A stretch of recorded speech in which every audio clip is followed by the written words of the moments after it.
funny? I told all of my coworkers about the local legend thing. Yeah, you get to be a local legend. I know, and they were like, "That's amazing. I want to be a local legend." You could be a local legend if I know who you are. Like they were like, "We should just like call everyone who walks into our lab like local legend."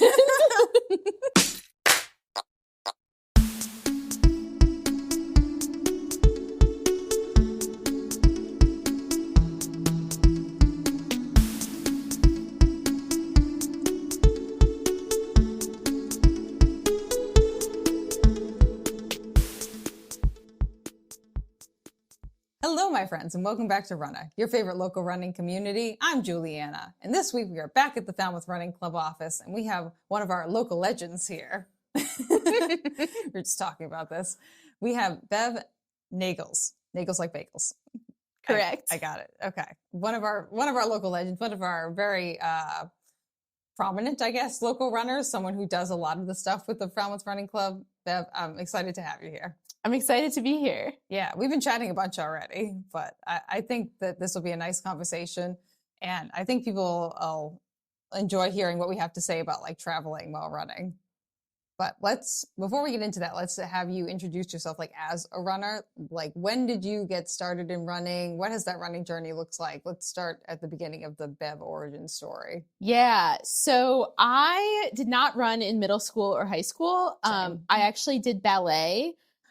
I always wanted to. I started doing ballet like as an adult, like at home, right before I got injured. Oh, I was going to be a multi-sport athlete. it's really good for like strength and stuff, like leg strength. Oh yeah. Well, that's why I was going to do it, because I was like, these people have the strongest feet I've ever seen in my entire life. 100%.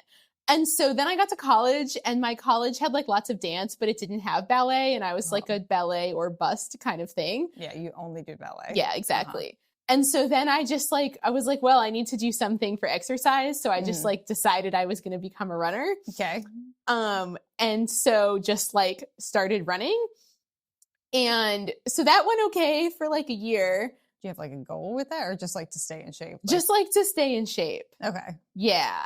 And I ran this I went to college in Providence. So there was this really nice like boulevard called Blackstone Boulevard. And I would like run a loop around that. Okay. In the mornings. Yeah. And then, but I was also doing this in just like normal sneakers, like didn't really know what I was doing. Yeah, when I started running, I was wearing $9 Payless sneakers. So this is the same vibe. Yeah. And then somewhere like sophomore year, I injured my ankle. Okay. Which is probably like expected-ish when someone just decides to like start running. And not wearing proper footwear. Kind of a lot, not in proper footwear. Yeah. Yep. Sounds about right. Yeah. So then I spent a bunch of time in ankle PT, and also like went to Roadrunner and got like real sneakers that were fitted to me. Oh yeah, that's the store. I was like, Roadrunner. I know. It's such a cute store name. Yeah, that's the store that's in Providence, because I run the Providence Half Marathon, and that's where they do the bib pickup. Exactly. Yeah. They've also, where the exact store has actually moved sometime in the past 10 years, but same concept. It's kind of by that Savers now, isn't it? Yeah, and it used to be like on North Main Street. Oh, okay. Yeah. Yeah, because when I didn't go there like that long ago. Right. Yeah. I think I ran the Providence Marathon like 2022? Okay, nice. So, yeah, nice. There was also the year that it got canceled because of the whole bridge fiasco situation. So I was supposed to run the full marathon the year that COVID in 2020. Oh, okay. Yeah. I must have been 2021 then. Yeah, 2021 I must have run the Providence Half. Okay. That makes sense, because that was pre-bridge fiasco. Yeah. There's a lot of weird cobblestone in that. Oh, race. Yeah. Providence is a place. It was definitely just like, there's a lot of hills in that half marathon too. I was like, I was not prepared for these hills. Yeah, totally. Okay. So then that felt like kind of like when I like learned how to run properly and kind of got my act together and had good shoes. And because of the injury, I had kind of figured out how to like lift and bike at the gym and do like decent cross training. Okay. And then I decided to run a half marathon. You know which one it was? Oh, yes. My first half marathon was the Cape Cod Half Marathon. Oh, yes. Perfect. Oh, yeah. In 2013.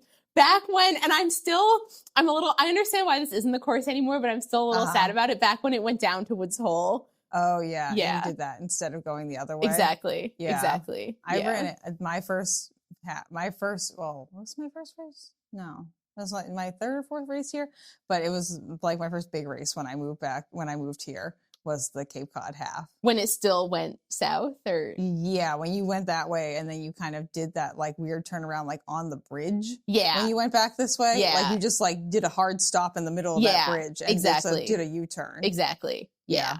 Out in Falmouth Heights. Yeah. Instead of actually going like all the way. And where's the half marathon course? It's over there. Yeah. Because like it used to go all the way like down there, and then you would pretty much do the whole shoreline, and then you would just do that all the way to the Falmouth Heights, like right past the bridges. Yeah. And then you would just do a hard stop, and there would be a U-turn. I also ran it. So the first year was the Woods Hole. And then I think it barely went to the Heights. And then a couple years later was when it did that bridge hard turn thing. Okay. And then, so I've lived through multiple iterations of the Cape Cod half course. I forget situation. like what years we changed things for the full and the half, because someone was like, oh yeah, the old half course. I was like, technically there's a lot of old halves and a lot of old fulls. Yeah.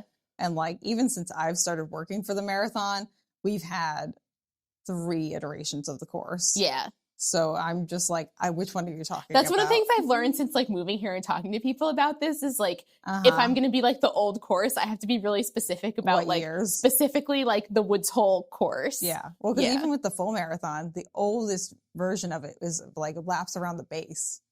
Oh, right. Yeah. Because that's the, right. Yeah, that's the one that's up on the, for people's reference, we're pointing at the Cape Cod Marathon registration that's been blown up on the wall over there. From the original, we found the paper version and we blew it up to like a poster. And registration was like $30. I think it was like $3 or something. Can you read that from over here? I can't read the price. I feel $3. Like, yeah. Oh my God, you're right. $3. Yeah. Wow. Limited field to 300. You had to mail it in. Yeah. It says Otis Air Force Base.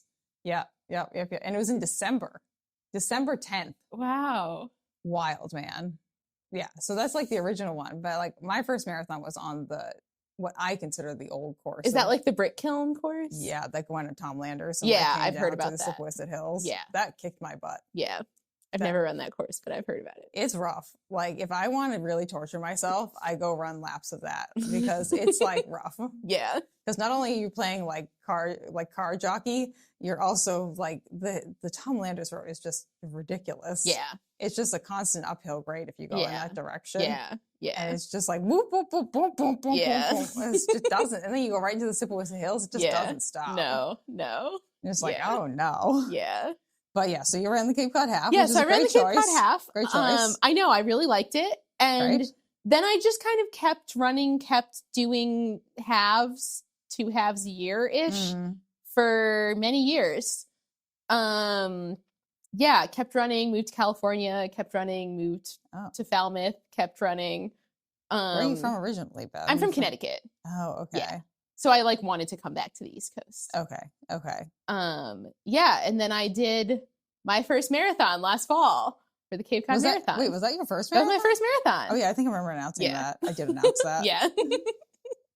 I may or may not have announced another like 4,500 people that weekend too, but so things might have like accidentally gotten into the crevice. Totally. That becomes my brain at the end of that. Totally. I know it's amazing that you managed to remember as much for announcing as you do. If I say things, I have a better chance of remembering them. That makes sense. I'm like a tactile learner. And so like if I say it, and I have a visual to go with it, I usually can remember it. But if you just write it down, there's no way. Nice. I'm not remembering it. It's not happening. Whatever works. Yeah. Even when I used to work in like long-term care as the dietitians there, like I would read people's charts and I'd be like, and then I'd see their face and I could give you every detail about their life. Nice. I'm just like, okay, right. Got it. Okay. So you ran your first full in 2025. Yes. And what did we think of that experience? Yeah, it was definitely like, definitely running a full is different from running halves. Yeah, you think it's going to be twice that. And then you're like, that it just hits differently. Right. But also you take it slower. You should. Like on purpose. Yeah. We always joke at track that like my superpower is consistency. So that's mine. I basically like ran the whole marathon at like the same pace the whole time. And then I sped up like just coming up Shore Street. You and I have the same pacing strategy then. Yeah. It's not even a strategy. It's just like, that's just like what happens. Oh yeah. I'm like, my body is a metronome to the point where like the other day I went for a run and I think all my miles, like I'm just working on my breathing right now and like finding a rhythm. Like I'm not looking at my watch, but I looked at it afterwards, like somewhere between 9 and 9:03. Nice. Like no matter what the grade of the hill, like I was just like clocking, like I'm just a metronome. Or sometimes at track, like if I'm like feeling a little slow that day and so I take it slower and then people will pace off of me and be like, oh, that's not like the normal Beverly pacing pace. And I'm like, that's well, you know, sometimes I like get tired and it don't go as fast. No one is paying me to be a pacer right now. Right. I'm like, follow me at your own risk. Yeah. I might be having a bad day. Right. Or be having a great day, you know? Right. You never, I mean, right. And you know, it's not like it's a huge difference, but yeah. But it is funny too that you're like that because I don't feel like I know too many other people who like are so consistent on their, like without trying, like their body just falls into like a metronome rhythm. Yeah. I think it's also something, I don't know if this is also your experience, but like, I am just so not a sprinter. Like the speed at which I run like an 800 and the pace at which I run like a 5K are like basically the same. Like I don't have a faster when I go shorter. And sometimes I feel like that's a little bit related. Have you ever looked at like the number of like your cadence before? I looked at it once and it was a number. And that was kind of as far as we got. Like periodically I'm like, oh, I should look at it. Cause I have a pretty fast cadence because my legs are so short. It's like, you know, it has to come from somewhere. I wonder, because so for me, I've realized like over the course of this injury, I have like one speed that my legs go at.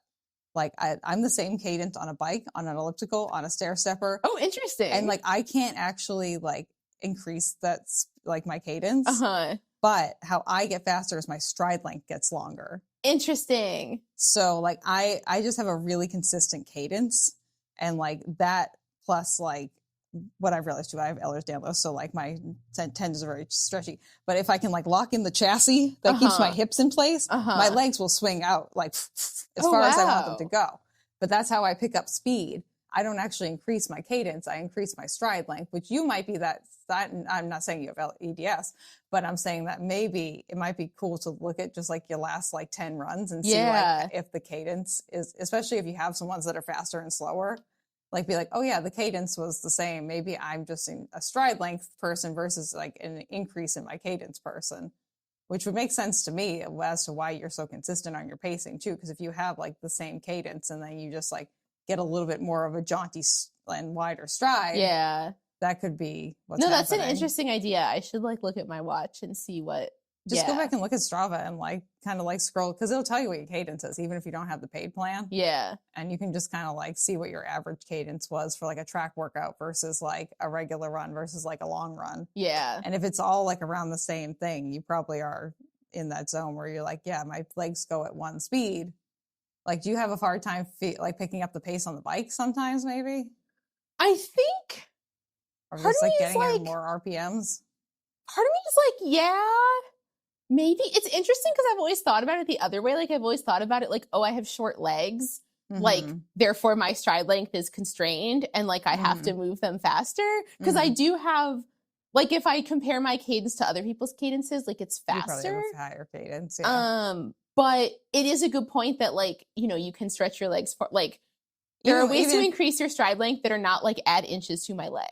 Yeah, and it could be, too, like, you're pushing off your feet more and you're just getting a slightly more air time, too. Yeah.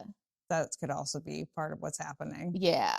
So I would look at your cadence and see if, like, that's, like, if you're, because most people, you're either a cadence-based runner or you're, like, a stride-based runner. Yeah. There's really only two options. Right. Like, you have to get it from somewhere. Yeah. You there's only really two ways to pick up speed. Yeah. Unless you know how to fly. Right. Right. Which I have not mastered that yet. But we're working on it, you know? Yeah. But, okay. So you ran your first marathon, Bev. And where are we at with our running right now? What I know you had an injury recently. Yeah. So I was not smart. And I'm like, don't be like me. I did not listen to advice and like tried to come back too fast after the marathon. And I ran Falmouth in the fall. Which is like 3 weeks after. 3 weeks after. And I was just like, oh, if I crash out in the middle, like whatever, this is just for fun. It's a nice day. I'm just gonna like go fast and just kind of roll with it and see how it goes. And so I did the whole thing like quite fast, and it was like a delightful road race course time. But yeah, then like 4 days later, my knee was just like, no, thank you. No, thank you. Yeah, so I had to stop for a couple of months, and I did a bunch of PT. And then now I've been getting back to it. So I still have to like do my PT every day. Same. Yeah. And we are both in the same boat. I know. I'm just like, yep, let me do some more of those like resistance monster walk things like across my living room. Yeah, me and like the lower abdomen exercises have been getting real close. We're tight right now. I know. I'm just like, I can do this like from memory. So, but yeah, so I'm getting back to it. And I would say I'm sort of back up to my usual baseline. Okay.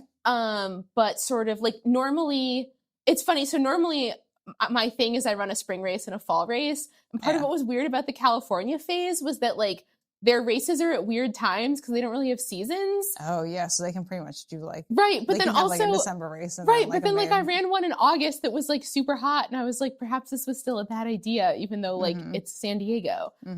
So that like threw me, and then COVID also and stuff. So that threw me off a little. But yeah, I didn't run a spring long race this spring, but I'm either going to do a half or a full in the fall.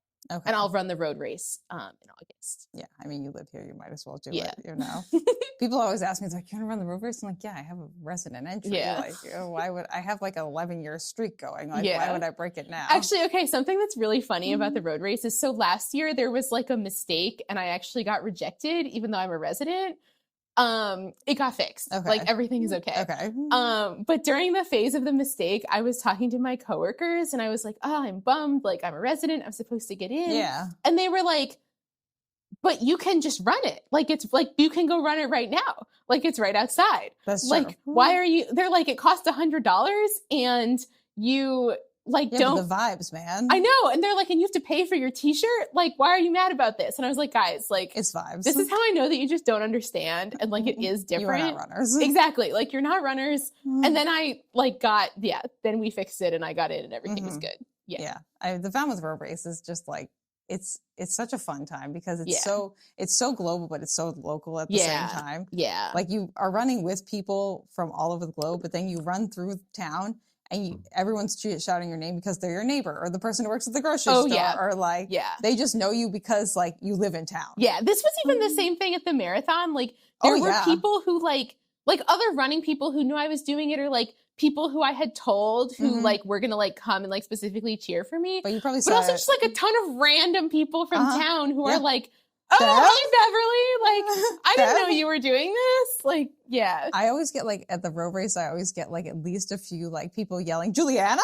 Like, usually it's in the Falmouth Heights area where it's super packed with people and I can't tell who it is, but it's a confused like recognition. Yeah.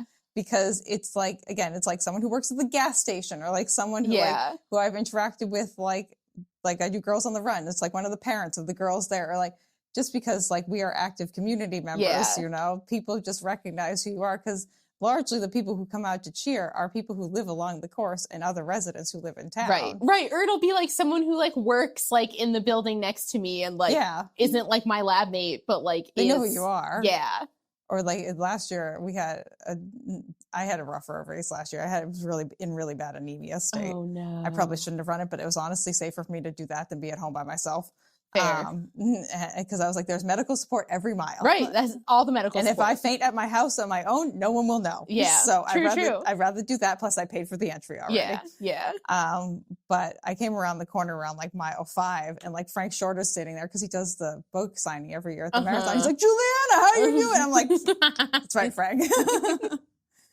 Yeah. What also always gets me in the road race is like the people who like aren't prepared for the last hill, like coming up in the heights. Yeah. Like that's where I feel like the like I'm a local really like that's where is a benefit. Yeah. That's where I start taking off and I start speeding up because I'll like book it over the hill because like we've done that hill a bunch of times. Yeah.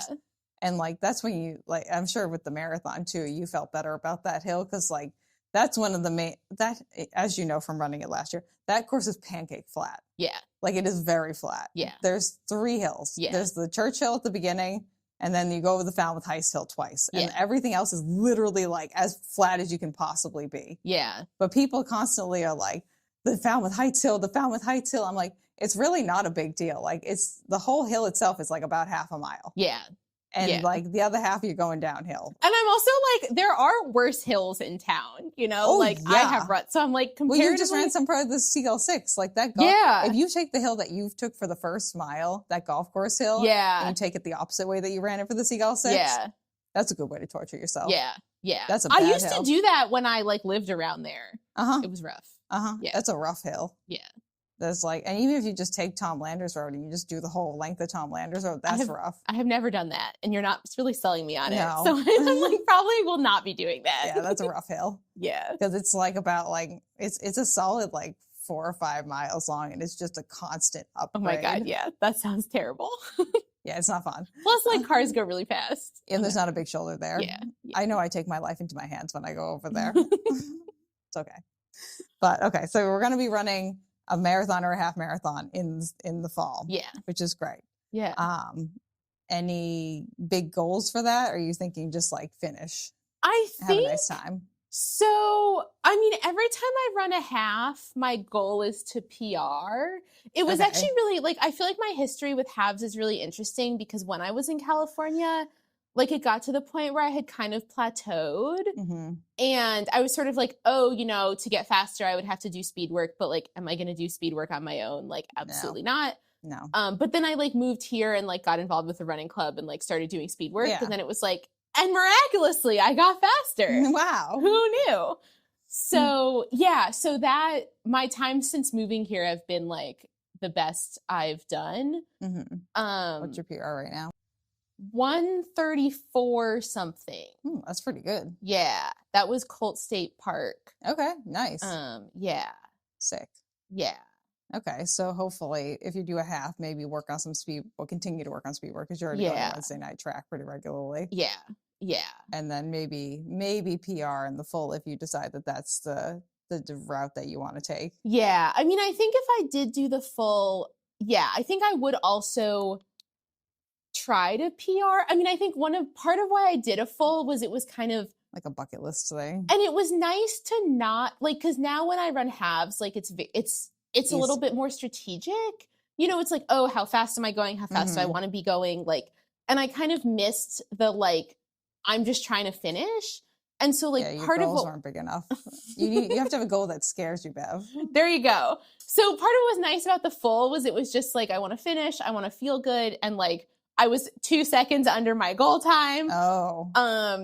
Plus I learned better how to take bathroom breaks. So I was like, I lost like at least 90 seconds to bathroom breaks during that full. Your girl Juliana is a professional speed peer. Yeah. I've learned a lot. So like next time I will be better. Mm-hmm. I'm also a speed shitter too. Like, you know, when I ran my ultra last year, I veered off into the woods for like literally 30 seconds. I was like, Ben, I got to take a shit. He was like, okay, great. And I like literally, I was like, whoop, whoop. He's like, that was fast. I was like, that's right. There's a strategy here, my friend. I know, but I was, you know, I had to learn. So I think if I do the full, I'll also try to PR. And I think also like maybe push it a little more. Cause again, like for my first one, I was like, I'm trying to be consistent and finish. And like, there were times when I was like, oh, I'm going too fast, so I should slow down. Mm-hmm. And then I like sort of sprinted the last bit. And like, I like to sprint at the end of races because it's fun, but I also know that it means that like you had gas left in the tank. And you take a better picture too, usually if you're sprinting. Yeah, right, right. But it means I probably could have taken it a little harder. Yeah. Okay. I think you can do it, Bev. I think you got it. What I also really like about doing it here was like, how easy it is. I was going to say just like so many people that I know. Yeah. And like I also knew a bunch of running club people who run relay teams. And so they were like out on the course and I got to see them like a lot. And I do think that helps. I think. Totally. Like the mental game, if I had just been like on my own at like a random marathon, I think that would have been really hard. Oh yeah. But yeah, like my mom came and like handed me Fig Newtons and like all these other people that I knew. And that like really, really helped. Yeah, it makes a big difference. I mean, even so the year we changed the course to Mullen Hall, I ran the first like 19 miles as like a training run for whatever I was doing that spring. And I was running with Mike Falcone, who I've run multiple marathons with. And just the number of people who like were shouting at me and shouting at Mike, and like I was getting to cheer for him because he works in the school systems around here too. Nice, yeah. So like people knew who he was, and people knew who I was because I'm very visible on the social media. Yeah. And just like people screaming for us like we were like celebrities. Yeah. And I was just like, this is so much nicer because I've run like 2 years ago I ran Clarence DeMar up in New Hampshire, in Keene. Very beautiful, absolutely stunning. A few times I had to stop and just like look around because it was so beautiful. But there's like a field of 300 people and you're all spread out, and like I don't know anyone who lives up in Keene. So it was a very like solo experience. Yeah. You know, and like I prefer to have a little bit of crowd support if possible. Yeah. If I'm running like something that's like a road marathon. I understand if you run a trail race, you're by yourself. Yeah. This is a whole different vibe. But like the road marathons, it's nice to just have that like recognition, especially if it's people who you're like, oh, there's Bev, there she is. Like, yeah. Or like one of my friends like brought their kids to like come give me like a high five. And I was like, this is great. It's such an easy course to spectate onto because there's so many parking lots you can park at that are like about a quarter to a half a mile away. And you can just like walk to the course. Yeah.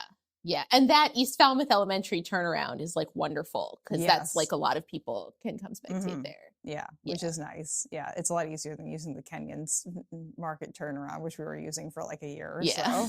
That was not the most advantageous. No, yeah. I think East Falmouth is definitely better. Yeah, the course we have right now we really like. Yeah. So we're probably going to, at least, unless something drastic happens, stick with it for a while. Yeah. Yeah, I liked it because it's also like, I always like, right, because like I work in Woods Hole. I like Woods Hole. Like I always like getting to go down to Woods Hole. So that's part of what I like about the marathon course is like you get to do Woods Hole and then you also get to go sort of out East Falmouth. It's a nice like tour to town. You know, tour to Falmouth. Exactly. And I actually like, so I ran the half in 2013 because I had come in the summer of 2013 as like a summer science student down in Woods Hole. And then the year, so I ran the half 2013, 14, 15, 16, like until I moved to California.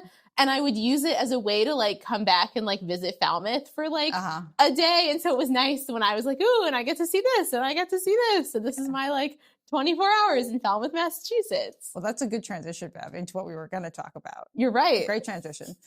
So Bev and I were going to talk about traveling and running while you're traveling and like the benefits that you get from that and like what we like why we like to run when we travel.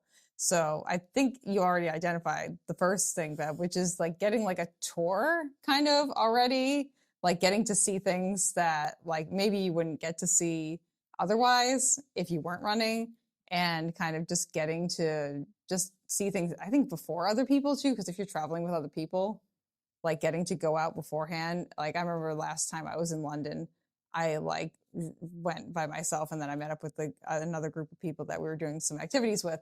And I was like, guys, I saw Hyde Park. I saw Buckingham Palace. I saw this. And they were like, Juliana, we have just sat in our hotel room this morning. Like, what do you do? I was like, I saw Paddington Bear and like all these things. And they were like, we literally just got up like 10 minutes ago. Like, what are you talking about? I'm like, but I went on a run and I saw all these things. Right. And they were so exciting. Yeah. It's cool, you know? Yeah.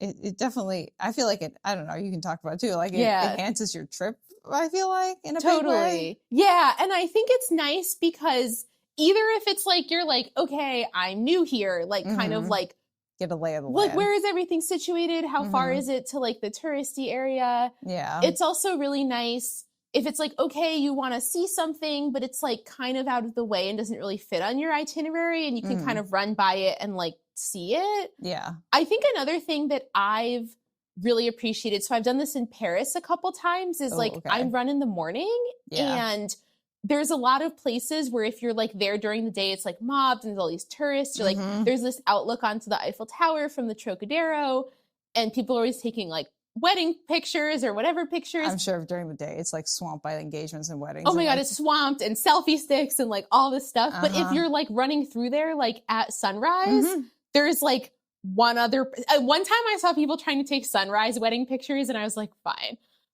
We get it. But like, you know, there's way fewer people. You can kind of see all this stuff in like a more peaceful way, which is also really nice. Well, I remember when I was in Japan, I went to, I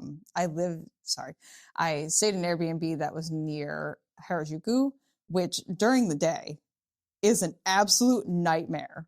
of like just congestion. Like you barely can walk like 2 feet without slamming into a person. They're all very polite there, but you know, it's still very crowded. But I was close enough there where I would run through Harajuku in the morning because the shops don't open till like 10. And so I got to see like everything before everyone. And it was just such a different vibe. Yeah. And it was so cool to see it then and then like go back later in the day when it was like bustling. Yeah. But just like getting to see things like that, or like even when I traveled to DC, like getting to run around the mall in the morning and see the sunrise above the mall was very pretty, and just not have to deal with touristy people being there with like the selfie sticks and like people just like walking into other people. Oh yeah. Just like you and I live here in town. We understand how tourists work. They're very like unself-aware a lot of the times. It's funny that you say DC because that's also like, I've had a number of times when I go to DC for like a conference or something and like I don't really have time for touristy stuff, but I want to see everything. So I'll like run around the mall. Exactly. So I'll like go and run around the mall and then you can like run up the steps of the Lincoln Monument and be like, you know, but right. But what's actually really funny about that is like, it's like, you know, you ran there and you run up the steps of the Lincoln Monument, but then somehow in the monument, like, I feel like I have to be very sort of like solemn and, you know, like all of that. Yeah. But it's like, then I'm just there in like my shorts and t-shirt and like crazy hair, like trying to be solemn and like, you know, thank you, Abraham Lincoln. Yeah. Thank you for your service, my friend. Exactly. And then like going out and keeping running. Yeah. Just keep it moving. Yeah. I feel like the mall is like a good way to like get in the run. Cause what is it like? It's like 2 or 3 miles around the mall. I think something like that. Do a loop of the whole thing. Yeah. It's like a solid loop. Cause I remember when I ran like 2 laps of the mall and then I went back to the hotel we were staying at. Yeah. But yeah, it's a good way to like see things, which is, I think is like the best thing. Yeah. I think another really nice trick that you can do there, but also in other places when you're visiting a city is like, if they have a metro, you don't have to stop and start at the same place. Oh, so you can like take the metro back. Right. And so either then you can like go farther because if it's like, oh, I want to run 5 miles, but like this thing is 5 miles away, like I can just run to it and then take the metro back. Or like if you are doing something super long and then partway through are like, I've conked out, then it's like, all right, the metro. I feel like that's one of the things, like, I love living here in town, but we don't have really like a public transportation system here on the Cape. Like, during the summer, they have some buses that kind of go around. I have no idea what the bus schedule is. I mean, we do have the CCRTA and it, you know. You can call the bus, but you have to like, it's not like frequent. It's not like the bus is just going to show up and like pick you up. Yeah. It's not like if you go to like Chicago or New York or DC where like a train comes through the station like every 3 or 4 minutes pretty much. It's a lot less frequent. Totally. It's a lot harder to coordinate a run around that. Whereas like if you run to one of the stations in DC, like you wait max 15 minutes and you're going to have whatever train you need to take is going to be there. Yeah. I did this. I went to Europe this September and I went to Vienna and I really wanted to go see the Danube because I have a thing for like European rivers. Oh, that's a river? I had no idea what that was. It is a river. Okay, cool. It is a European river. Okay. But like where I was staying and kind of like the touristy part of the city is like a little bit away from the Danube. So I like did a run where I like ran through this other neighborhood I wanted to go to and then like ran out to, and then they have this like cool, I think it's fake. Like I think it's a human built island, but it's this like island in the middle and you can kind of like run up and down it. Oh. And there's like an amusement. There's like a lot of stuff there. Okay. It's a whole situation. But yeah, so I ran there and kind of ran around that and then just like took the metro back because there's a metro stop on the island in the Danube. Oh. And that was really nice because otherwise I wouldn't have gotten to see a great European river. Okay. I didn't know that European rivers were a favorite thing for you. I know. I don't really know why because this is kind of like me liking giant items. Like when I went to Finland, they have a giant daisy that is almost exactly 3 Julianas tall. Oh, wow. Yeah. That is a giant daisy. Yes, it is huge. And I was thrilled to see this daisy because I love giant items. Okay. I mean, it was funny because like objectively, like, is this coast of the Danube in Vienna nicer than like all of our beaches in town? Like probably absolutely not. Like we definitely have nicer beaches and like I live here and can go to them at any time. But it just hits different, you know? Yeah. You're like, you know, this is like because I will say, like, on the Cape, we don't have, like, great rivers because we're a glacial moraine, and Yeah, we largely have just, like, inlets and, like... Ponds, Yeah. Okay, I support your love of European coastlines. Thanks.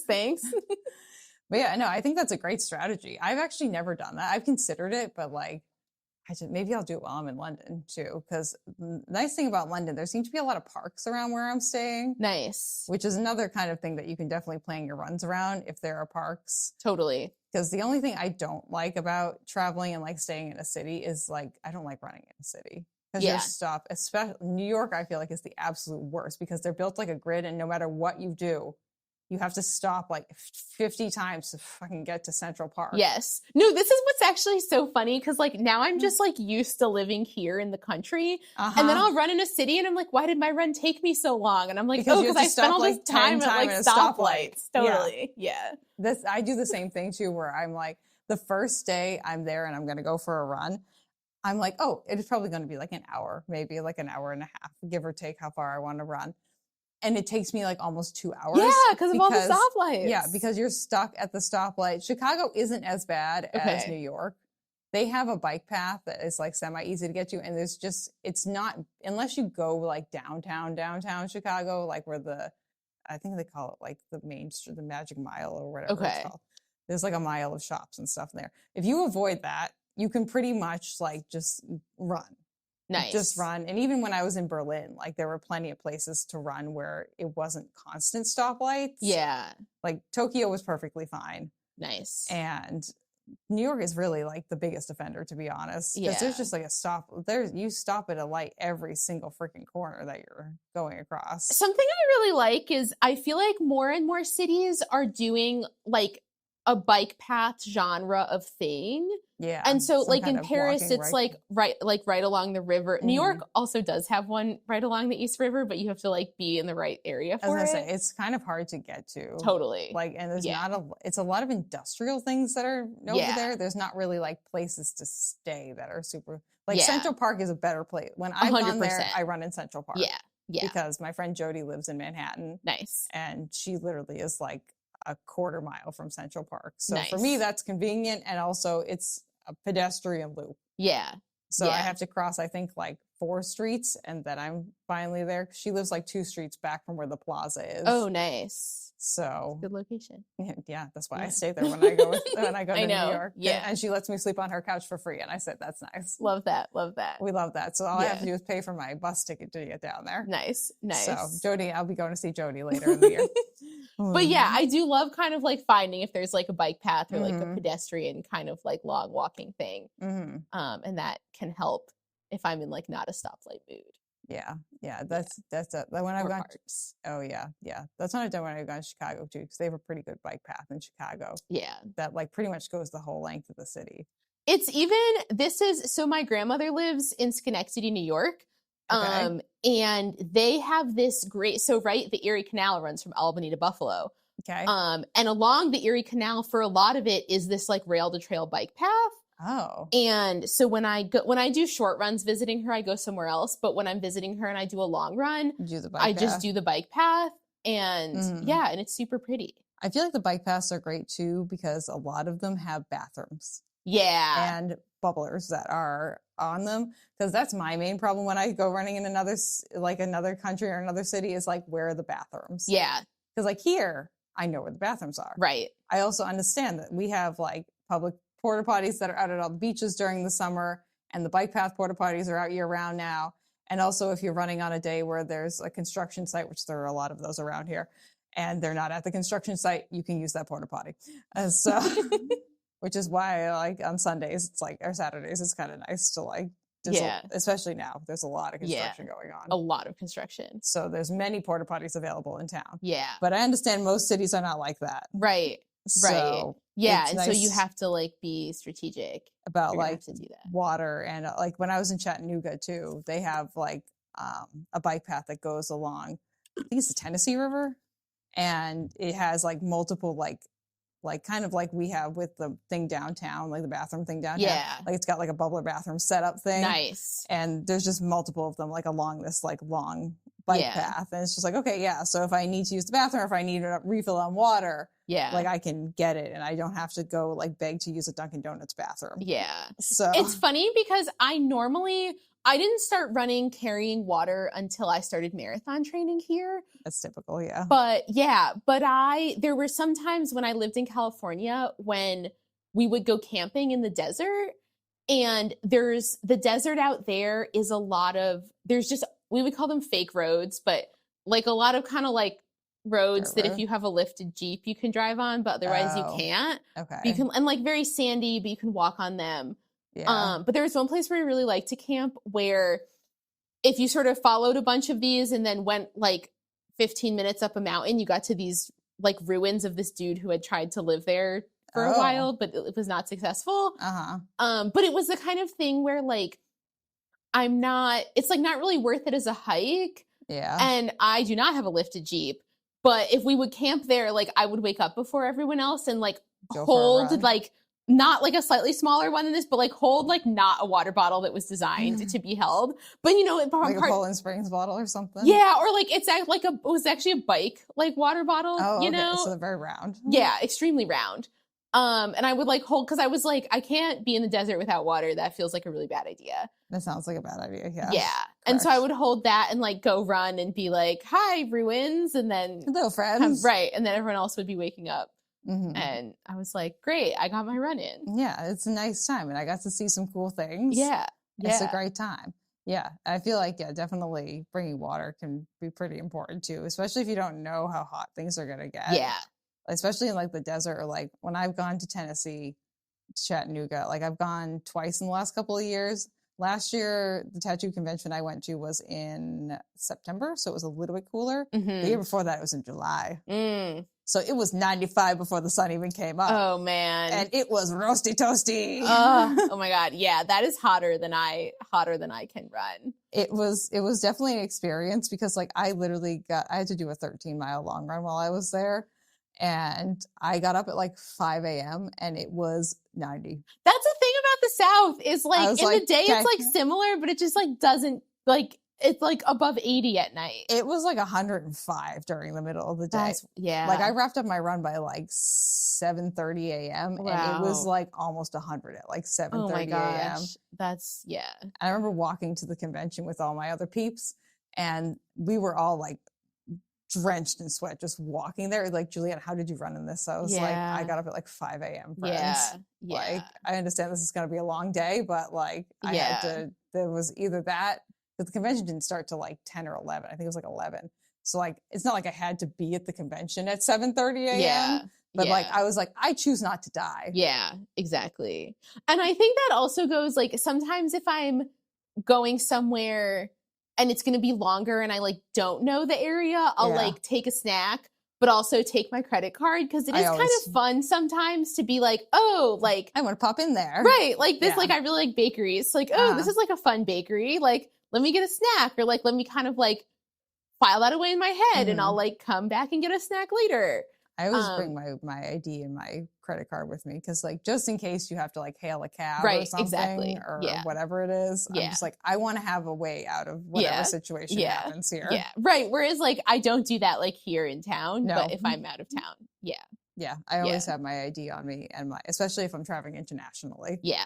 I always have my my little passport card on me. Yeah. And like some kind of international, like my travel credit card. Because I'm like, just in case I need to or want to buy something. Right. I have the ability to do like so. I have it under control. I can access stuff. Yeah. And if someone's like, we need your ID for something, I'm like, okay, here you go. I'm a real human. I got my ID. Yeah. Yeah. I think there's definitely some like caveats, like we're already talking about when it comes to traveling and running while you're traveling. Because you do have to like, one, be aware of the environment that you're running in. Try not to run in places that are unsafe. Yeah. Which actually is funny because I have done that. Because I have that too on accident. Right. Like I just look at a map and I'm like, oh, this seems like a cool place to run. And then you run there and you're like, oh, the vibes are real bad. Right. Here. But then like, maybe I've just been lucky, but like I have run in places where, and people look at me and they're kind of like not even like but just kind of like how did you end up here? Like, why do you why are you here? Why are you here? But it's also been interesting. Like sometimes if I'm running, it feels like it gives off a different vibe than if I was just walking. And so it kind of feels like people like, we don't know why she's here, but it seems like she's departing. So like, all right, I feel that's like fine. Anytime I've gone running somewhere, I am someone who largely, and I choose not to start this now, friends. Like I very rarely get catcalled. Like no one really ever interacts with me, like unless it's like a respectful like wave, like here in town usually. Like I've not really had too many. Like I've had like one or two that I can remember, like creepy cars that I think have been following me. Not in town, like they've been like largely like where I grew up in Auburn, honestly. But like when I'm running outside, like usually people don't like fuck with me and no one does anything. And I think it's just that like if you are a runner and you look like you know where you're going, people just like interpret that as confidence, I feel like. Yeah. And they just don't screw with you. Yeah. I mean, obviously, like that's not universal, but that has also been. I also wear open ear headphones too, so I can hear exactly what's going on around me. But yeah, something that is really interesting about the thing where if you're a runner and you look like you know what you're doing, like I've actually in other cities, like I've had this happen in Philly and in DC. People ask you directions. People ask me for directions. I've had that happen and too. And the good thing is like, I have no idea where I'm going. See, I'm like pretty good at directions. And so usually I just tell them and like, it's fine. But yeah, sometimes I'm like, you know, I know the answer even though I don't live here. But yeah, they just assume that like if you're a runner, you look like you belong. Because you look like you're on a mission. Right. Like largely you have a route that you're going on where you're just like mentally in your head, you're like, okay, I got to take this street in the left or whatever. And so like you're just going. Yeah. But it definitely is interesting too, because when I travel and I initially when I started traveling, like I would tell my mom like, oh, I'm running around these places, blah, blah, blah.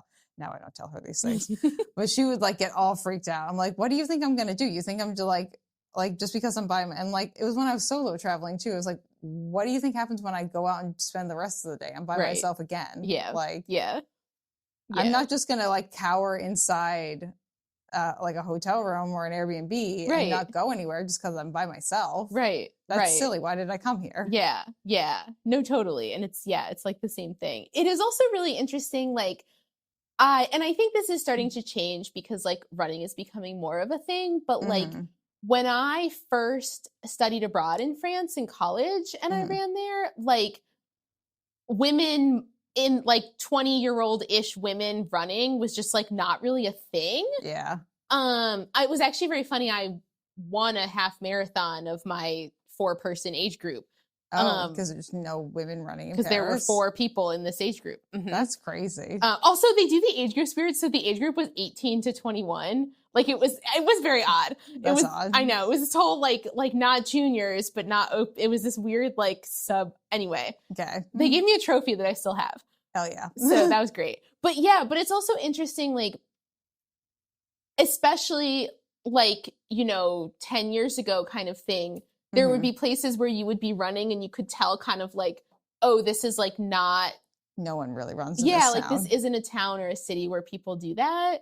Yeah, so it's a town where I grew up in Auburn, which is in the middle of Massachusetts. Yeah. And like when I'm home there and I am running, I think collectively over the many years that I have been a runner, I think I've seen 3 people out running. Wow. There. And it's just like you are by yourself. Yeah. Which is wild when you come back here and you are running, especially as we're getting into the nicer months. Right. You can probably run a quarter mile and see a different runner every quarter mile. Yeah. Never mind the people who are walking. That's a whole different story. Yeah. You're going to see millions of people out walking too. Yeah. And everyone's so kind and friendly too. Like even this morning I had people like waving at me, or yesterday I was running around Long Pond. Everyone was like clapping for me. I was like, thanks. It's like, that's right. Give me my kudos, Yeah. Yeah. But like, I know that this morning I passed a woman who I saw going the other way on Surf Drive. And then we ended up like on the same side of the sidewalk coming back. I was coming back from the Heights and she was going out that way. And so we high-fived. I was like, yeah. Nice. She's like, good job. I was like, that's right. I love but that's that. just like the vibe down here though. Yeah. It's true. There's a lot more. This is also something that's actually really interesting is the culture around if you say hi to people when you pass them in different places. Oh, here everyone says hi. Because here everyone says hi, but that's not really a Massachusetts thing, generally speaking. Exactly. Though. And what's so funny, so I was visiting a friend in Georgia like a month and a half ago. Everyone wants to say hi there. No. Really? Well, so you think of Georgia, and like if you're like waiting for the bus in Georgia, like everyone's like normally if you're walking, if you're waiting for the bus, if you're like People going into the talk to store, you. everyone is so friendly. But I was running like loops. They actually have this very cute little pond preserve situation. And I was running loops around it, and I said hi to people because I'm used to it because here. Yeah, you're just like, hey. And like nobody said hi to me. And I was like, this is so fascinating. That's so weird. Normally like Georgia is like way friendlier, but in this case, like in a running case, at least in this little pocket of Atlanta, no. I feel like here in Falmouth specifically, like if you are out running or walking, like you see fellow running and walking people, you say hi to them. Yeah. Like it's a very universal experience. Yeah. Or at least you do kind of like the like bro wave kind of. Yeah. Exactly. Get the little wave going. Yeah. At an absolute minimum, you give them a wave or like a kind of thing happening. Yeah. I'm trying to think. I ran when I was in Georgia, was staying with my friend Jen. I saw like, I think actually, and now that I'm remembering properly, I think the other people I saw in like the little bike path area that they had, I don't think anyone, I remember being like, hey, I know what's in because like you're right. Like, and I lived in Richmond, Virginia for a little bit too. And like you go down there and everyone's like chitty chatting you up no matter where you go. My sister Maria hated coming to visit me because everyone would talk to her. And she'd be like, why are people talking to me? I'd be like, this is just a standard. Like, you know, people get upset if you don't say good morning to you in the morning, like even if you're half asleep. Yeah. But I don't think anyone really said hello to me when I was out there. Yeah. That's so weird. Yeah.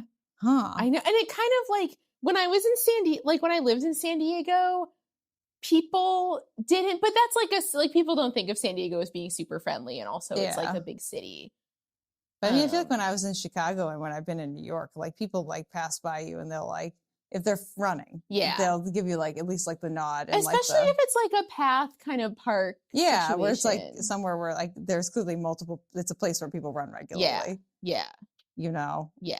I found that this definitely very different in like the enthusiasm that we have for running and walking too. Because I'm sure this has probably happened to you at least once. Like you'll be out running and someone will be like gardening or like sitting on their porch and they'll be like, oh yeah. I thought you were gonna say if they just like turn around and go, Beverly! Or that too.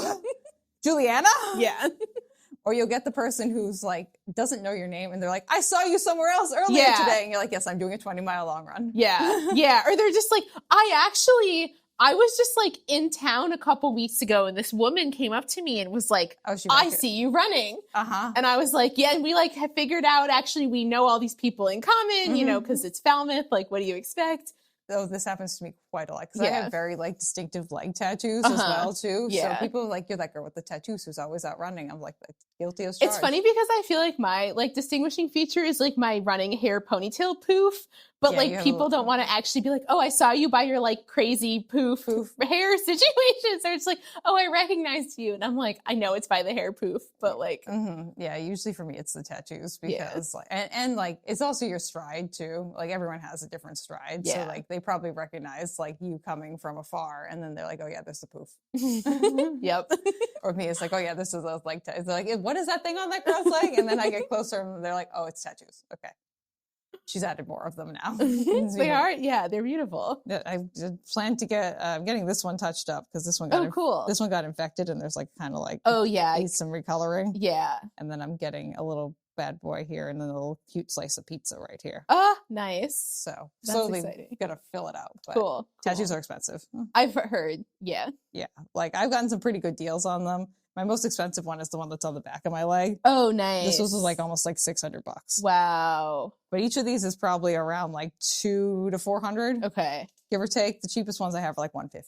Like that's like $150.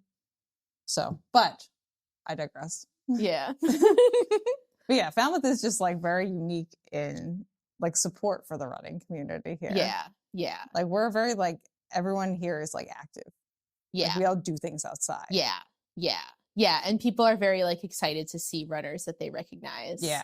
Yeah. Well, and it's a very just like locally focused community too. Yeah. Like even outside of like the running side of things, like people want to support local businesses and people and things. Like we're a very like community gives back to community by supporting community. Yeah. Or like group of people. Yeah. Yeah.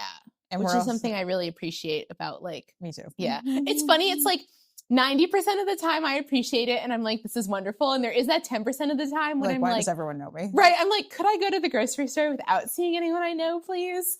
I also am in that zone too. But like, it's worth it. Like, it's worth it for the yeah. 90% of the time when people are like, oh, like, oh yeah, you I have that know one you. you have that one day when you're in a bad mood and you go to Aldi's and like you run into 3 people that you know and you're like, I just really didn't feel like talking right. to You're people like, today. yeah. Like, if I don't want to be an asshole, so I'm just gonna say hello.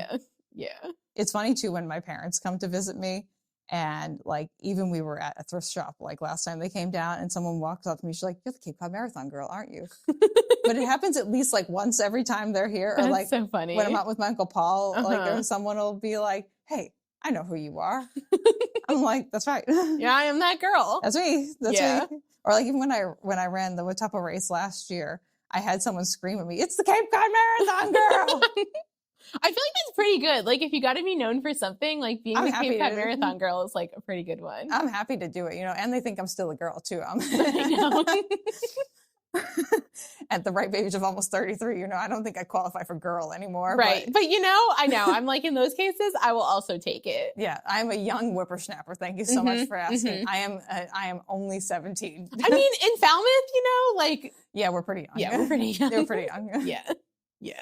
I've also worked in elderly care for a long time. Like right now, I don't currently do that, but for 9 years, I worked in nursing homes. And so like when I'm sitting here, I feel old. Like not compared to you, Bev, but because you're 32, right? Yeah. Yeah, we're the same. We're the same age. So like, I don't feel old in the context of us, but like internally, I feel like I'm getting old. Yeah. No, I get that. I get that. I feel like I'm getting old. Yeah. But then like I would go to work and like I would work with people who are like 80, 90, 100. And I'm like, oh yeah, I have only lived like a third of their entire lifespan. Yeah. I am not old. Yeah. Well, that's also the thing. I mean, I think especially living here, I'll be like, oh, like I feel old. And then I'm like, there's all these older people in Falmouth who are older than me. I'm still going to PT over at Ania, which is fabulous. If anyone wants to go there, we're probably going to have Andy on at some point here. Nice. But like I have a lot of chronic illnesses too. So internally I'm like 85, like externally I'm 32. But I was standing there the other day. I was like, oh guys, I'm getting so elderly. And I look around and everyone else in the PT gym is like 85 and older. And I'm like, okay, Juliana, I don't think you're actually getting that elderly. Yeah. Yeah. Like, not quite yet. Yeah. But yeah. Sometimes it feels that way. We have time. It feels that way. But yeah, Falmouth is just like a very community focused like place. Yeah. And I like it. Yeah. Yeah. I also really, I think this is the first place because like I grew up in a small town, but it's not so community focused. Yeah. So it is, this has been like new because then I like lived in cities and stuff, new for me. And it is like it's nice. Like even like I went to the library like before coming here and like ran into someone I knew. Yep. And yeah. It's very rare that I go somewhere like and I'm there for like longer than 30 minutes and I don't see someone that that I recognize or that recognizes me. I did even like when I was doing marathon training, I had a thing where like because I did my long runs on like a Saturday or Sunday morning, and if it was more than a 12-mile long run and I did the whole run and didn't see anyone I knew, that was like shock. I think it only happened once, like, but it was like shocking. Yeah. Yeah. Because I mean, a lot of it is like running people, who are out running, but also like if you walk through town. Yeah. They're like regulars around like town for running. Yeah. You don't necessarily know their names. But it is nice too to like see other people that you know when you are out running. Like you just like cross the street and like yell at people. Yeah. Yeah. Very rare. Like I haven't picked up people to go running as often as I would like because we're just never going the same way. It feels like, and like usually I'm finishing up a run or starting a run and they're doing the opposite. Yeah. So like I'll be like wrapping up like 20 miles and they're like just starting. I'm like, I'm not gonna pick up another 7 right now. Yeah. Yeah. Your girl Juliana's done for the day. Yeah. No, usually it's just kind of like a hi, like hello, waves. friends. Yeah. Or like yesterday when I was out running Long Pond, Dan and what's the other guy's name? Tom. Yeah. I know this because on the email thread, they were like, we're going to go run Long Pond. I think they only did 1 lap because I did 3 laps and I started around like 8:30 and I did not see them. I think they did Except run there from the Starbucks. So that adds some miles. I think that's what they did. They were also like doing wild things because neither one of them were wearing trail shoes, and they were wearing like Dan was wearing the freaking Hoka Bondi, which is like it was like smoothed out on the bottom. I'm like, my dude, like you are gonna trip on a rock. I've actually only for whatever reason I've run the cut through, like just if I need to get from Gifford over to 28. Oh yeah, because I've only gone around Long Pond once, and it was, I mean, not like hiking, but it was like I walked it. Yeah. Oh, it was when I was injured and I couldn't run, and I couldn't really hike, but I could kind of walk, and I was like, let's walk around. But I've never tried to run it. I do run through.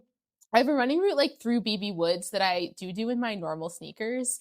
I'm always like, is this a good idea? I don't know. I'm someone who like, I really prefer to have a trail shoe if I can, just for the extra traction. It makes sense. Yeah, just because like, even when I was running the other day, like my shoes saved me a couple of times because the Vibram grip on the bottom will catch the rock. Yeah. And you won't just like... Yeah. We actually, this is a funny story. So last August, I fell running in BB Woods and then completely forgot about it, whatever. A couple days later, had this rash on my arm that like it turned out looked like a poison ivy rash. And a friend looks at it and is like, oh, like, did you fall? You just get out and get a rash. And I was like, no, yeah. And then it was like, okay, like I fell and like it hit. No, it was poison ivy. Oh, okay. So I fell and like one side hit it and then I went like that and then it like got imprinted on like before I showered because I like didn't realize I'd hit poison ivy. I thought maybe you skidded out on like the leaves or something. No. So I've done that where I've skidded out and just gotten like a... Yeah. No, this was a poison ivy situation. I know, and I'm like, I love BB Woods, but poison ivy, no fun. Yeah, no. I'm someone who prefers to have a trail shoe when I'm running around trails. Yeah. If I can. Yeah, it's something where I feel like for a long time, I've been very, like, I am not someone with a deep shoe closet.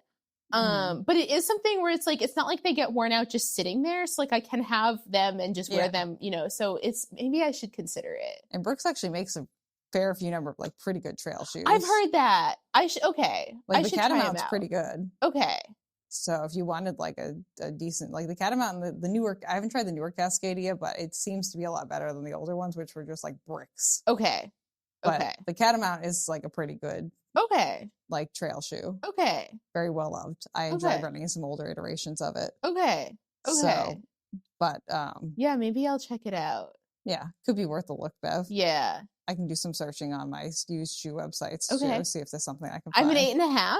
Okay, right? Sometimes, though, actually, I had something. What are you in a Brooks? Are you an 8.5 in a Brooks? Well, okay, this is what I was just about Brooks to say. Sizing is a little bit small. I have always been an 8.5 in Brooks, and then suddenly in the middle of marathon training, I like turned into a 9. And it wasn't clear if it was me or if it was Brooks, and this is still a mystery because some people told me that marathon training can make your feet get bigger, but also, Brooks, I don't. Yeah, I will say a mystery. I will say that Brooks runs a little bit small, and their sizing isn't the most consistent from shoe to shoe. Okay, and even like every single shoe brand is not consistent. Yeah, with like its fit between shoes. Like even with like the ultra shoes I was talking about earlier, I am a 9.5, and some of them are 10. European shoe sizing is the way to go. That's going to be more consistent because it's based on centimeters. US shoe sizing is based on nothing. So there's at least a basis for that. Yeah. I think I'm a 40 centimeter. Okay. That would make sense to me. You're probably a 40 or a 40.1. Yeah. Because a Brooks 8.5 is like a 40. Yeah, probably a 40. But my current Brookses are 9s because of the whole foot growing sizing thing. I'm going to double down on that and say that every time I've gone to a higher distance race, my shoe has had to be bigger. Okay, so like, you do think that's real? Oh yeah, no. When I ran my first marathon, I was wearing these like kind of thinner Ace. My feet tend to get wider and a little bit longer. Okay, like so I've moved up from like a 9 Asics, which is like generally a little bit narrower, to like I'm like a 9.5, 10 in ultras right now. Okay, and topos, which are wide. Okay. And like every time I do like a bigger distance, like when I ran my ultra last year, all of a sudden the shoe that I ran that thing in doesn't fit me anymore. Yeah. And that happened with the half marathon, that happened with the full marathon. Interesting. Whatever it is, that just like that level of impact in your body just kind of absorbing it, like seems to maybe flatten things out a little bit more. Yeah. Or just maybe increase the swelling and circulation to your feet potentially. Yeah. I don't know. I have really wide feet now because I've been working on like my foot, like my toe splay exercises and stuff now. So like your girl Julietta has really freaking wide feet at this point. It's interesting because this reminds me of back in my ballet days. Something we talked about when you were fitting for point shoes is that apparently your feet are largest in like the mid-afternoon. Oh yeah, because the swelling is accumulating. Yeah, and so you were always supposed to do point shoe fitting in like the mid-afternoon. Yeah. Yeah, I wonder if that translates maybe. I think so. I think probably like the swelling level probably goes up. Just like you probably have a baseline level of like foot swell that's a little bit and like bigger. when you're vertical, like it just all versus goes if you're just sleeping. Yeah. And just like because you're using your feet too, so there's more blood flow going to your feet. Yeah. I think too, like if you use your feet more and your feet are kind of wider at a baseline, they tend to just kind of spread out even more and more and more and more. So you just kind of like whoop, and like outward and like forward. Yeah. So I agree with you on that, Bev. Okay. I've had that experience consistently. And this is very validating. Yeah. I assume when I get up to the 50-mile distance in the fall, I'll also be like strapping for shoes again, you know? Yeah. Trying to find shoes again. Maybe me and my Topo Atmos won't fit, which would be wild because those things are like clown shoes. Yeah. They're so like talk about big things, like big things being funny. These things are huge. Oh, wow. They look wild. Interesting. I've never seen them, I don't think. Oh, I'll show you a picture later. Yeah, you should show me. They are like pretty much if you look at the shoe that I'm wearing right now. Yeah. And like the toe box goes out to like here. Oh, wow. Much. Yeah. Like very, very wide. Wow. I do have wide feet, so. I mean, I do enjoy them. Yeah. They do look wild when I put them on. Yeah. But they fit my feet very nicely. You know?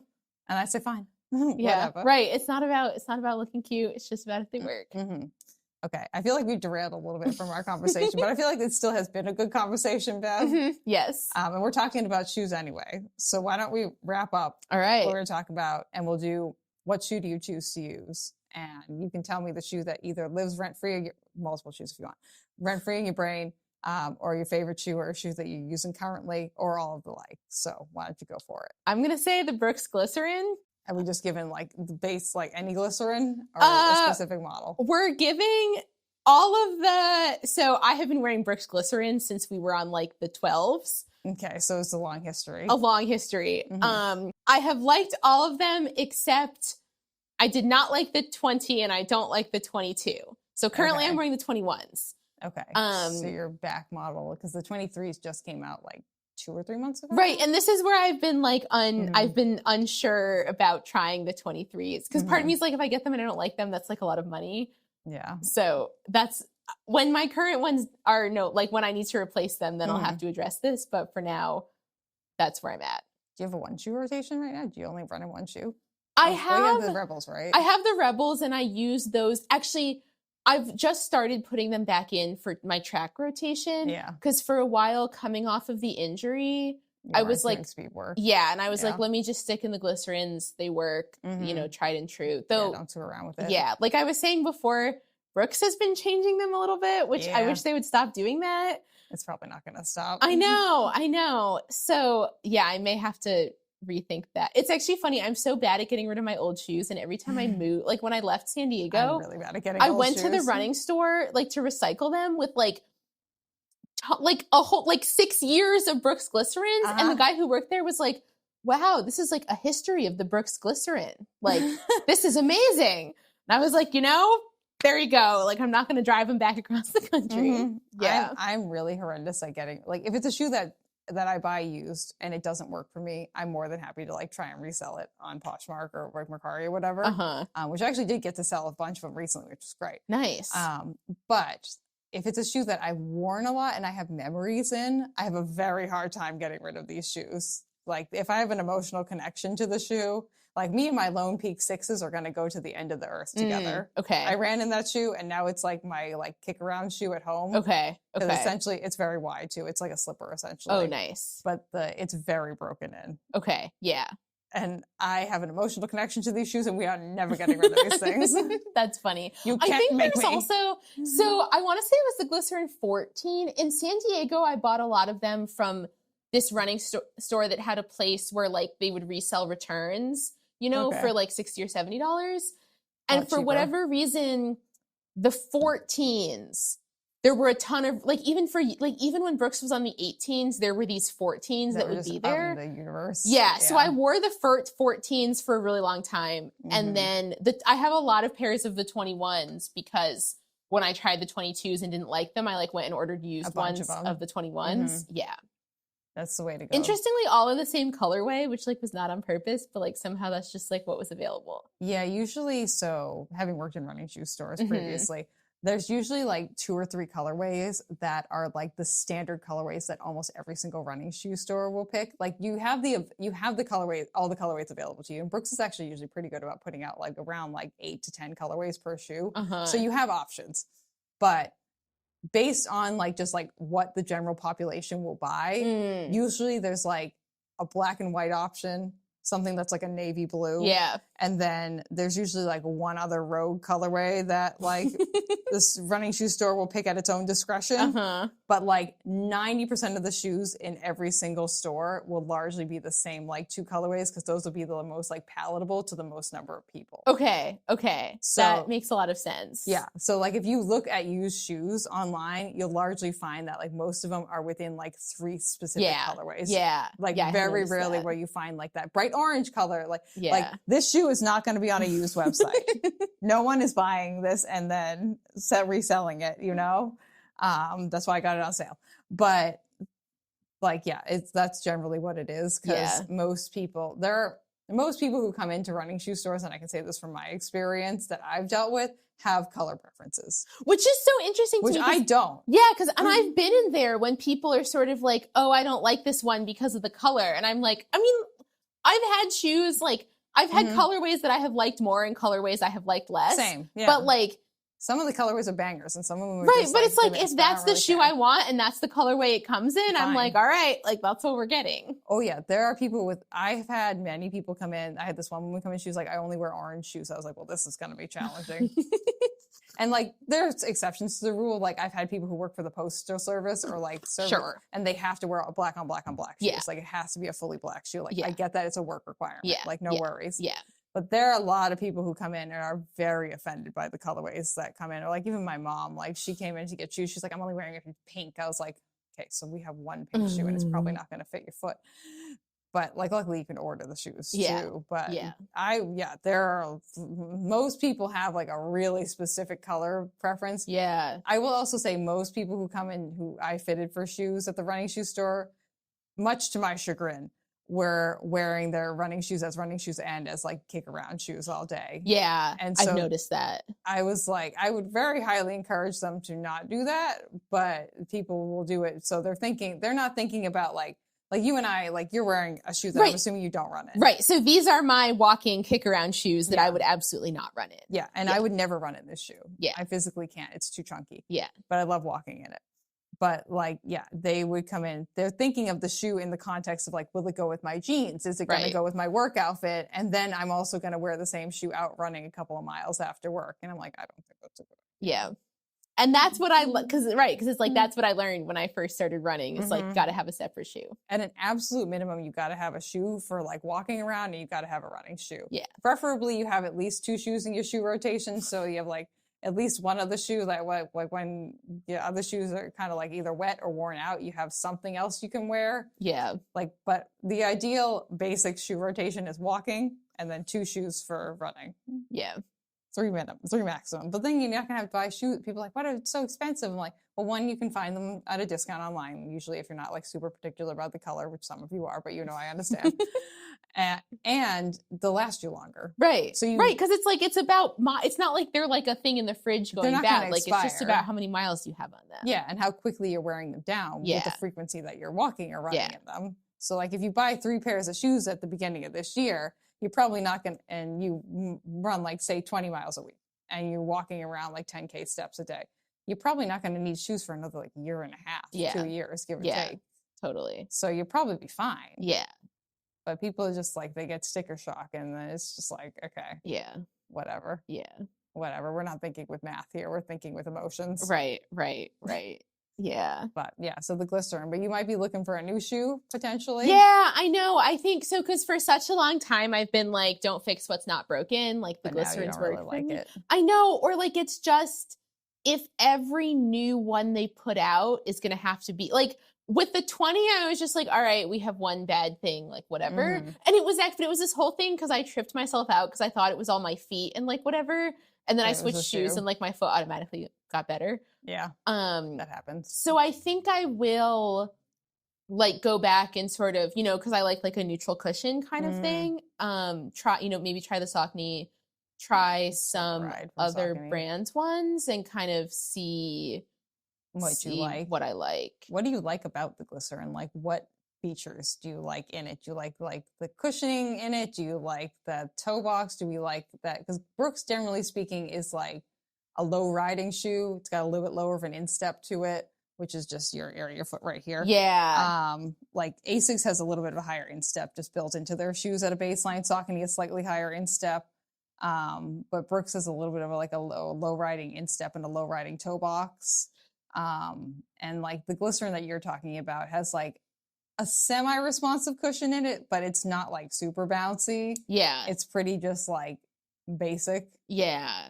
I mean, it's funny because like really I feel like what I have historically wanted in my like daily trainer running shoe is to not have to think about it, Which like is, just I feel to like what be most people want. a shoe that works that I Mhm. can count on. And I think especially Reliable. because of all of my ankle stuff, like some stability in there. stability, a little bit too. and I don't want it to be just like kind of hurting my feet in a way that I can't like pick up. So really just like a shoe that doesn't hurt my feet. We want a shoe. And like for such a long time, like The the glycerin has that. accomplished that. Yeah. Yeah. And Brooks doesn't really have any other shoes in their lineup that are in that similar thing. Because you can go into the Ghost, but the Ghost I feel like is just a low cushion. Like, Yeah. if you're gonna run a marathon in the Ghost, you're David Goggins and you're asking for pain. Yeah. Like don't do that. And I feel like people usually go the other direction. Like I don't know anyone Max cushion. Yeah. Yeah. I can't really run in a lot of the Max cushion shoes because they're too chunky. Yeah. And when I run, sometimes a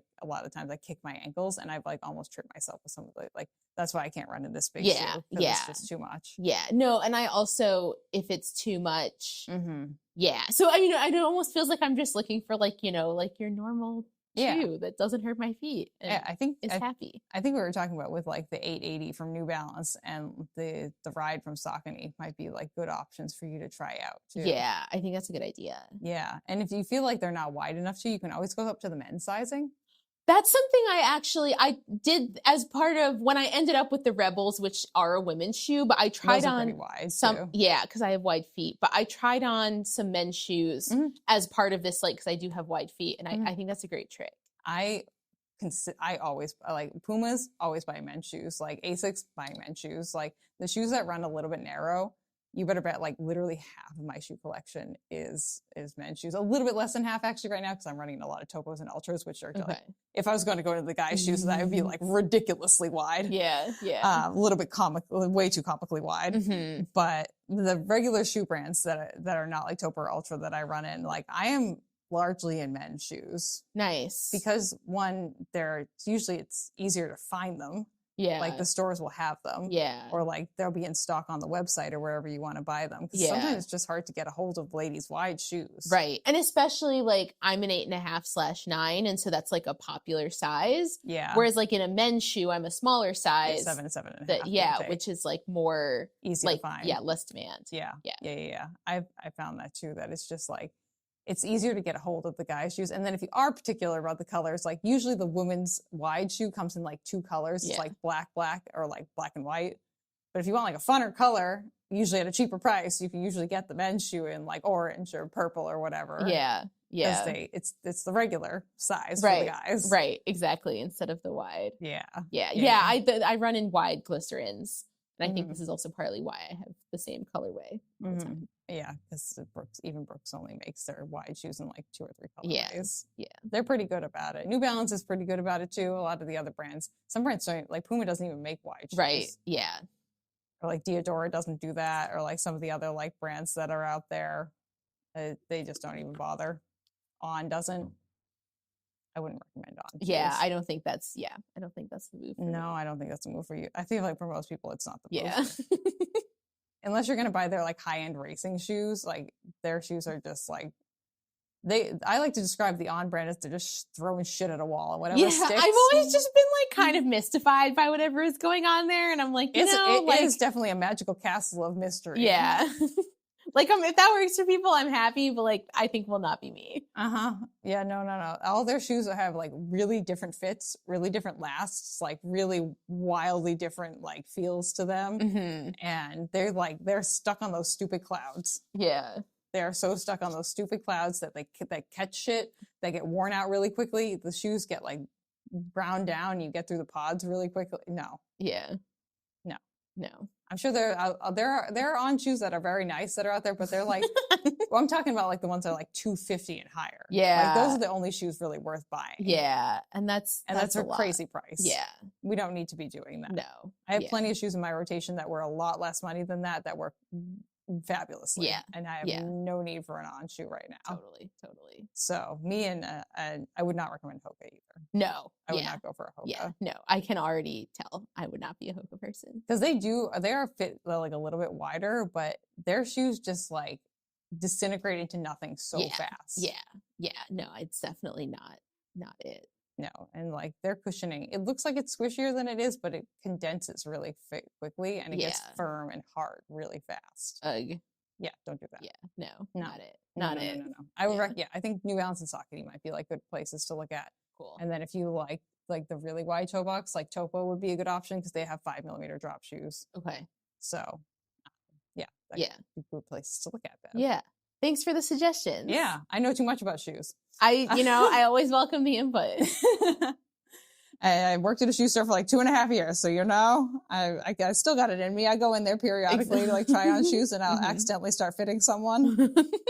Once a running shoe person, always a running shoe store person. Right. Okay, Bev, well, let's wrap it up. All right. If people want to find you, is there any way to find you, or do you want to just find you in the wild? I am pretty offline, so I would say find me on the streets of Falmouth. Look for Bev and at Wednesday night track workouts. And at Wednesday night track workouts, I will be there. She will be there. I will not. I don't go to Wednesday night track workouts mostly because like I don't think my legs are ready for speed work right now. But yeah, if you want to find me, come to Wednesday because I always go, like consistently. Unless there's like a extreme event, I always go to Wednesday. We will be at Wednesday night track workout. Yes. 5:30 at the high school. Yeah. Well, we start warm up is at 5:30. We start the actual workout at 6. Okay. But we start dynamic stretching at 5:50. Oh, okay. Yeah. So show up around like 5:30 so you can be warmed up. Right. And it's important to be like, I frequently am late, but don't be like me. Show up at 5:30 and warm up properly. I think I made Mary late last week because I sold her some shoes and she popped over to like where I live and was talking to me for like way too long. And I was like, Mary, I think it's 5:30 right now. And she's like, oh, I gotta go. Gotta be warmed up. So I had some trail shoes that she wanted to purchase. So I was like, that's great, Nice. Give you some trail shoes, Mary. That's amazing. Yeah. Yeah, she's great. Yeah. She's wonderful. Yeah. Okay, friends. Well, if you want to find me, you can find me over here at RunnahPod on Instagram, and you can send us an email, at runnahpod@gmail.com. And if there's anything that needs to be conveyed over to Bev, I'll send her a text and I'll let her know what you said because she is chronically offline, and that's great. We love that for her. But friends, this has been the latest episode of Runnah. We will see you guys very soon. And yeah, that's the end. Bye. Bye. Nice job, Bev. Thanks. You did great. Thank you for listening to this episode of Runnah. This podcast is edited, hosted, and produced by me, Juliana Coughlin. Brought to you in part by the Falmouth Running Club and the Falmouth Community TV station. If you'd like to connect with us, you can find us on Instagram and on TikTok at RunnahPod. And you can send us an email at runnahpod@gmail.com. And our original theme music was brought to you by the one and the only wonderful Jeffrey Hutton. And keep up the great work. I'm proud of you.